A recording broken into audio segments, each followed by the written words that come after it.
Hi chomps, welcome to Chomps Brigade. Today's our topic is properties of integers. First, before that we need to know what is an integer.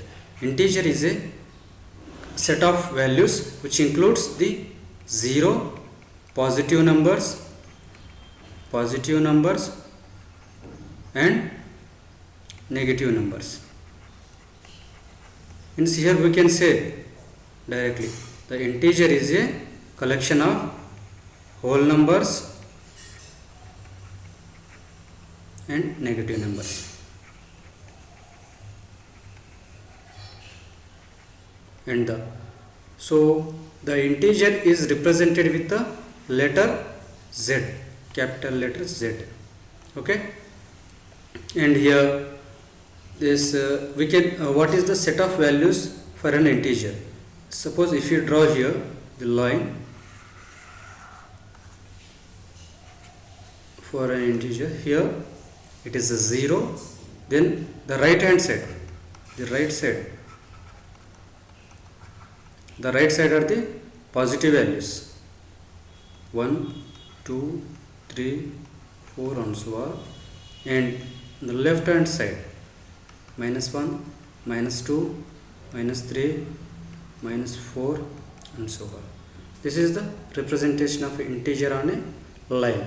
Okay, now we will learn the properties of an integer. What are the major properties of an integer? So the major properties are closure property, commutative property, associative property, distributive property, additive inverse property, multiplicative inverse property, then identity property. So now we will learn these properties with examples. Okay, so now first we will learn the closure property. What is a closure property? Closure property is nothing but when two integers are added or multiplied together, when two integers, suppose a and b are the two integers, if I add these two integers or if I multiply these two integers, I will get integer only. That property is known as a closure property. Now we will learn with the examples. If a is equal to 2, some b is equal to 5. Okay, now 2 plus 5 is what? 7. Next, 2 multiply with 5 is what? 10. 7 is also an integer and 10 is also an integer. Okay, this property is holds here. Next, what is commutative property? What is commutative property? Suppose if a comma b are the two integers, okay, then if a plus b is equal to b plus a and a multiply with b is equal to b multiply with a, if it holds, then we can say this as a commutative property. Okay, we will learn with the example problems only. Suppose a is equal to some 2, some b is equal to 5, then 2 plus 5 is how much? 7, and 5 plus 2 is how much? 7. These two are equal, this 7 is equal. So therefore a plus b is equal to b plus a, means commutative.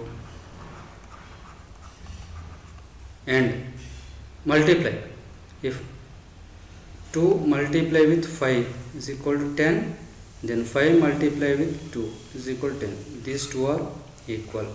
So this a multiply with b is b multiply with a. So this is holds commutative. Now, but this commutative property is not hold for subtraction and division. How? I will tell for the subtraction. Now a is equal to, we know already, we took already now. So a minus b is equal to b minus a, it should, but we will check whether it is there or not.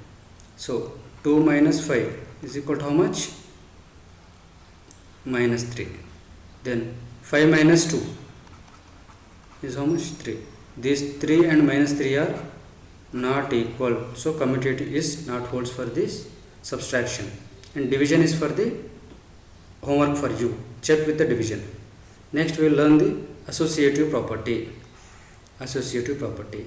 Suppose if A and B, C are the three integers, then a plus bracket of b plus c is equal to a plus b plus c.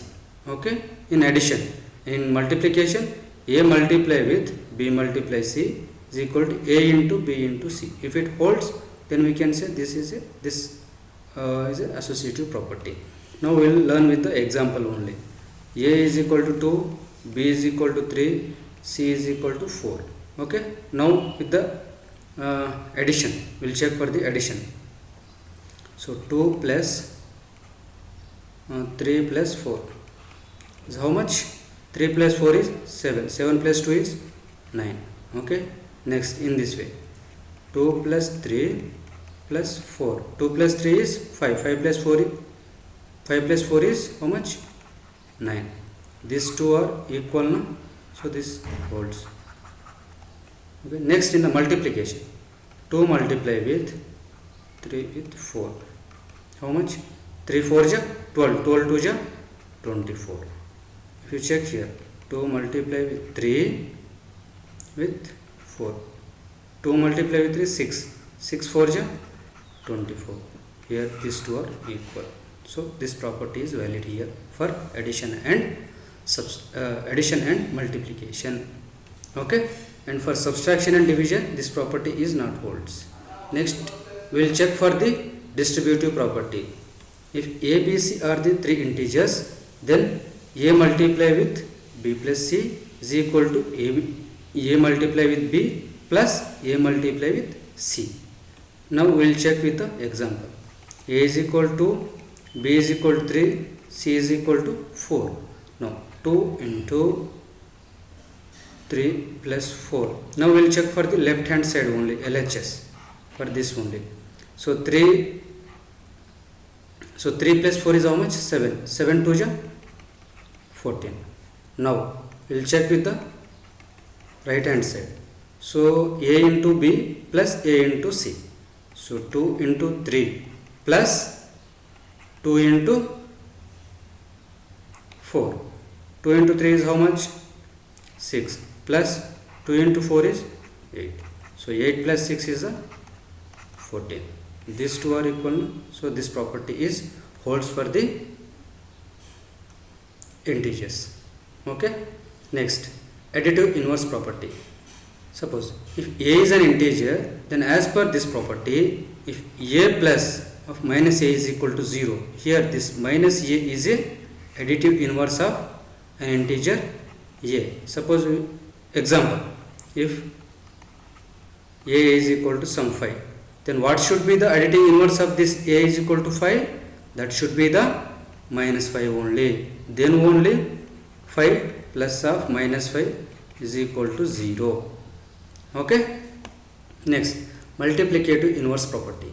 Suppose if a is an integer, as per this property, multiplicative inverse, a multiply with inverse of a, 1 by a, reciprocal of a. So a will cancel, here we will get the 1. So here 1 by a is the multiplicative inverse of an integer a. Suppose example for number 5 only. The multiplicative inverse of integer 5 is 1 by 5. How it is? How? 5 multiply with 1 by 5 is equal to 1. So here 1 by 5 is the multiplicative inverse of integer 5. Next, the identity property of integers. So the identity elements of integers are for in addition and in multiplication. Suppose if I take some integer a is equal to 5.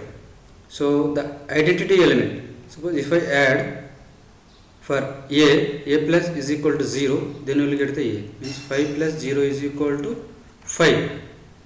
And if I am in multiplication, what we will get?